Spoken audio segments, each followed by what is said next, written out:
Welcome to our tutorial where we'll guide you through how to make a TubeBuddy picture in Canva.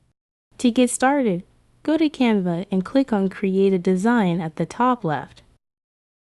Next, on the left side, click on Custom Size and select Inch as the unit. Set the width and height for the two. Then click on Create New Design. Now on the left side, click on Uploads, then select Upload Files and choose the image or picture you want to work with. Once selected, click Open to upload it to Canva. Click on the uploaded image to add it to your project. Use the corner points to adjust the size and position of the image as needed. When you're satisfied with the placement, click on Share at the top right.